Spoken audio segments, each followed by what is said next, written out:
So today, we're diving into a really tough and personal problem, the spread of non-consensual, intimate images online.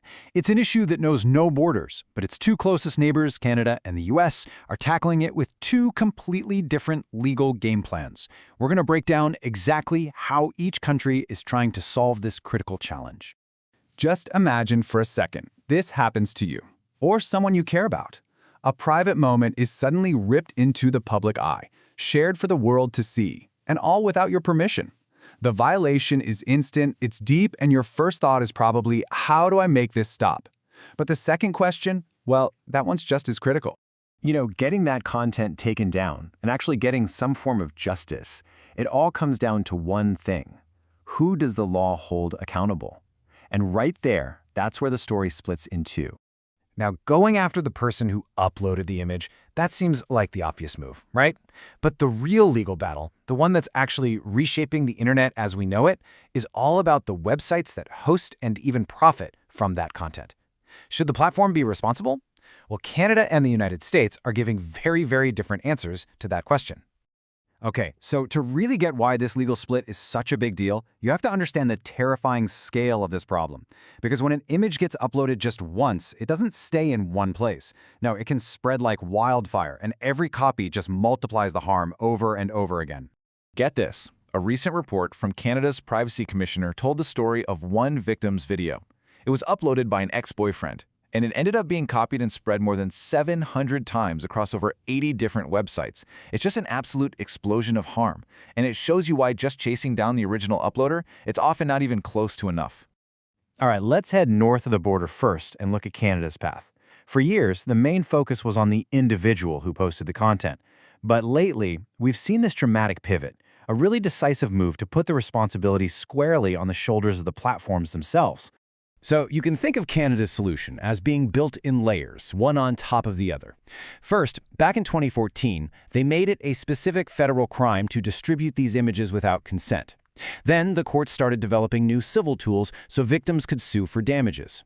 But this third step, this is the real game changer, using federal privacy law to hold the platforms directly accountable for the content they host. And this quote right here, this is everything. In a huge landmark finding, Canada's Privacy Commissioner basically said that it's not good enough for a massive pornography company to just take an uploader's word for it. The platform itself has a duty to get meaningful consent from everyone in the video.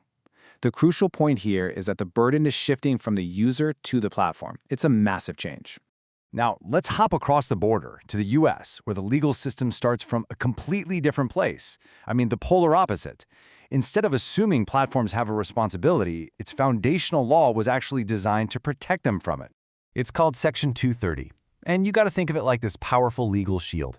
It says that an interactive computer service, that's a fancy term for a social media site or a video platform, can't be treated as the publisher of stuff posted by its users. For decades, this law has made it incredibly difficult for victims to sue platforms for the harm that their users cause.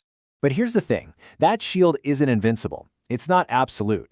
Over the last decade or so, lawmakers and courts have started hammering out some very specific exceptions, creating these narrow pathways to justice for victims. So, to get past Section 230 in the US, a victim's case has to find one of these specific cracks in that shield. For instance, a law called Fosta Sesta created an exception for cases involving sex trafficking. Courts have also said that if a platform actively helps create illegal content, instead of just passively hosting it, well, it can lose its immunity. And newer laws are starting to create specific duties for platforms to remove content once they've been told about it. So we've got these two totally different starting blocks, right? Canada is now asking platforms to prove they have consent, while the US is asking victims to prove a platform fits into one of these narrow legal exceptions. Let's put them side by side and see how they stack up. And this table just lays out the great divergence so clearly. Look at the default rule. In Canada, there is no general platform immunity. The best way to sue is to go right at the platform for failing its privacy duties. But in the US, the default is that broad immunity. So your best shot is to find a specific carve-out and argue the platform did way more than just passively host something. And you can actually watch this split happen over the last 10 years. In 2014, Canada makes this stuff a crime. Then in 2018, the US punches a hole in Section 230 for trafficking.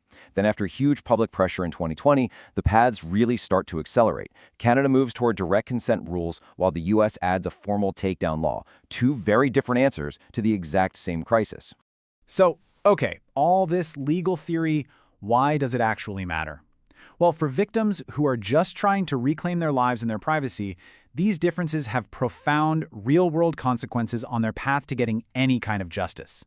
So, based on everything we've seen from all these cases, a sort of general playbook has started to emerge for victims. It starts with the basics: save all the evidence and try to get immediate takedowns. But look at step 5. That's where everything splits. A victim's entire legal strategy, whether they focus on privacy law in Canada or a Section 230 exception in the US, it all depends on which side of the border they're on. And this all leads us to the big, fundamental policy debate at the very heart of this issue. Both countries now seem to agree that victims absolutely deserve a legal remedy. The fight has moved on to a much, much harder question. So where do we put the burden? Should the platforms that host this content be the ones responsible for verifying consent before something ever gets posted, which is where Canada's heading, or should the burden stay on victims to find illegal content and then prove a platform crossed some specific legal line, which is still pretty close to the US model? There's no easy answer here, but it's the question that is going to define the future of safety online.